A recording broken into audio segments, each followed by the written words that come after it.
Let's find out why. A sports competition with ₱1 million cash prize. Wawawi host Willie Revillame puts premium on sports as he hosts the first ever Wawawi Olympics. Nag-Wawawi Olympics kami for the staff and the crew. Dapat nagsisimula ang saya sa tahanan mo. Hindi lang ang host ang bida. Hindi lang dapat bida lahat. Siyempre ako sumasandal ako sa staff ko everyday. So gusto ko matatag sila. Para pagbagsak ako, saka nakasandal ako sa staff ko. Bibirong prizes ito sa amin. Sa volleyball is 250,000 ang champion. Sa basketball, 250,000. If ever na mag-champion ng volleyball mo at basketball, parehong team ng blue team, kunyari, pareho, or green, or yellow, or the red team, meron kayong 1 million cash.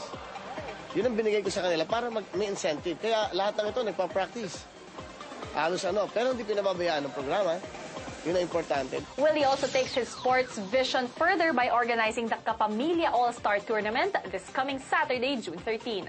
That's the All-Stars. Ito yung pinag-usapan namin ng Mr. M na para makapagbigay ng tulong dun sa mga batang, yung mga talagang unfortunate, yung mga kapuspalad. Especially yung Bantay Bata, tapos yung sa Bayan ni Juan. Yung proceeds ito, ibibigay doon kay Miss Gina. The idea is pag nakakita ko si Willie of fortune ng mga ba't di ka na nag-aaral? Ito na siguro yung start. This is just the beginning na ito kahit once a year na meron tayong tribute sa mga bata. Una, nandiyan si Gerald Anderson. Lahat ng Star Magic Talents nandito. I'm sure andyan sila Piolo, sila John Lloyd, Angelica Panginiban, yung mga stars na magbabalibol din sila kalaban ng ASF. Sa team ko naman, ng Wawawi All-Stars, yung ibang crew ko, cameraman, yung staff ko, tapos sinama ko si John Estrada. John Estrada, kasama din si John Hall, I think. Si John Hall, Bong Navarro. We're trying to keep in touch with Balingit, Cesar Montano. Tapos meron pa mga ibang artists na sasama. We spotted a few of the stars who were there to warm up their muscles before the big game on Saturday. Alam ko practice kami ngayon eh. Exciting kami. Akala ko practice lang. Sobrang dedicated si Mr. M sa basketball namin. Pinablock off niya yung mga schedules ko para lang maglaro. Sa Bangkok si Kim ngayon eh. Bangkok. Pero sa Sabado at yung totoong laro, doon siya, manonood siya. Before shooting some hoops, Gerald indulged on issues regarding Kim's constant visits to his house. Madalas, pero doon nagsistay. Minsan nagda-dinner kami sa bahay.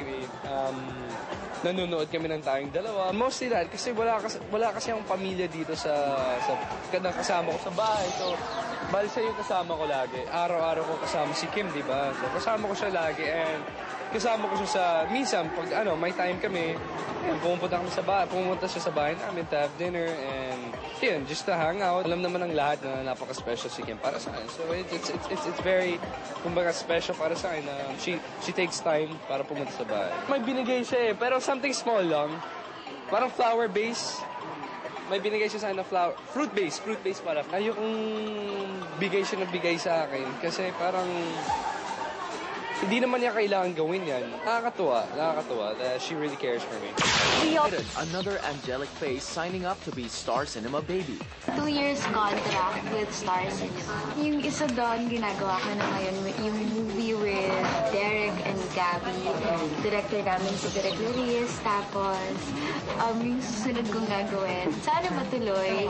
Kasama ko si Bea, si Kim, si Tony, and si Pokwang. Yung isang movie daw kasama ko naman si Bong.